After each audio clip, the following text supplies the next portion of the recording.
Right then lads, this is just a little bit of a kind of apology come catch up vlog. I was going to do a brew today, but stupidly cleaned out the fermenter, basically half filled, and I picked it up and shook it, and I've pulled me back a bit, so I've had to cancel it today. There's no way. I've spent most of the day lying down trying to get my back sorted out for work. But there's a couple of things I wanted to have a chat with lads about on the UVO, because I know there's a few lads on there who've got stills or have been involved with stills. What I'm making is my boil kettle. I'm making a copper, basically like what you would have a copper head for it, but a sheet of copper is very expensive, so I'm kind of manufacturing one out of the top I've taken off, which is keg top. The hosing around it is absolutely fine. It doesn't, if it gets too hot, it just goes a little bit sticky, which is pretty much what I want.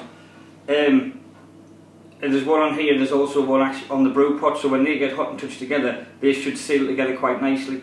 If I have any problems, I'll make up what the likes of Popcorn Sutton would have called biscuit, which is what you just put round. It kind of cooks it a bit and it goes into the gaps to seal it. And I've taken the head out of that.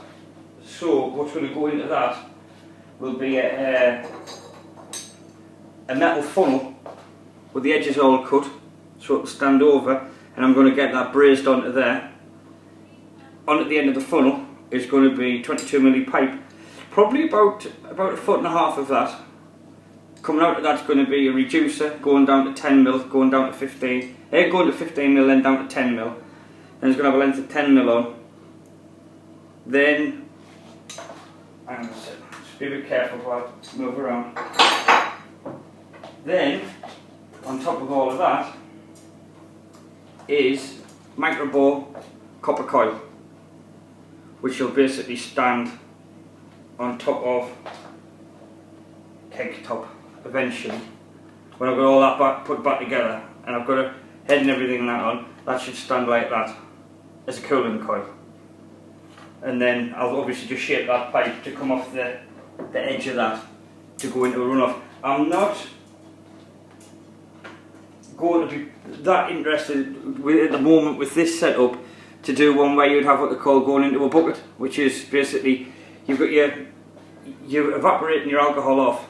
It'll go up into a small coil going down into what they call the bucket, which is a bucket of water at a particular temperature.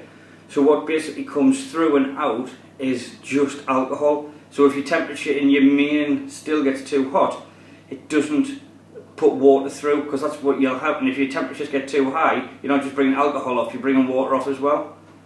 And the water, when it gets into your second drum, the bucket, the water will stay in there, and just the alcohol will come out to go through its coil to get cooled down. So it basically gets you a more pure alcohol. Normally you're not going to really get anything more than about 85 to about 90%. If it's, I mean, the best you're going to get is about 90 from what I've read. Even the lads like the Pop Moonshiners, the lads who've been doing it for years, they don't ever get more than about 85 to 90% on the setups they're using. So basically that's it. The information what I'm kind of trying to get hold of is one, I don't really know much about brazing, so I've said that would be, if I'm putting a metal funnel onto there, I would braze it on, but I don't know if I panel beat it down so it's nice and tight and flush to it, would I get away with just silver soldering it? That's question number one. Question number two, is silver solder the stuff I really want to be using? Obviously I don't want to be using normal solder because it's lead based.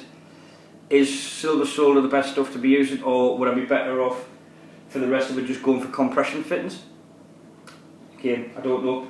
Can I get compression fittings in microbore, which this is 6mm? And for the lads with stills, will 6mm be big enough to put the steam through for the condenser, or will I need it to be bigger bore than 6mm? So, anybody got any information about that? And obviously I'm not making drinkable alcohol off this. This isn't for ethanol, which is what you drink. I think it's ethanol. It's for methanol. This is for biofuel. which as far as I know is legal, where a still for drinking liquor is not. But apart from that, I'll be using it for distilled water like the rest of you guys will use yours for. So, but no, that was it. It was mainly I wanted to do this because I need this information, and two, I really wanted to do it for an apology because there was a few lads out there. Dave from Cheshire Homebrew, I've got no other contact for you, mate, apart from on here. So if you want to have a look us up on Facebook, something like that. Just go to one of my early videos. It's got my name on. I don't want to write my name out on every video I do. Look us up on Facebook. It's the best place for us. There's a lot of us there's a group on there what we all kind of go on, and that's pretty much where we're passing information about. Same for the Unknown Brewer. You said you were interested in coming along, having a bit chat with us today. I'm sorry, again, I've got no way of contacting you apart from unless I put a video up. So I don't know if you want to put your name out there or what. But again, I think the video you want to look for is who is Reverend Bus, and that'll tell you who I am, and it tells me my name. I think I've got my name written on there. But yeah, look us up. I'll friend you on Facebook. Most of the lads are on Facebook, and that tends to be the easiest way to get in touch with us. So, but no, so sorry I didn't do a brew today. I'm there. I had Dad on me back. So, right, I'll speak to you in a bit, boys. Cheers.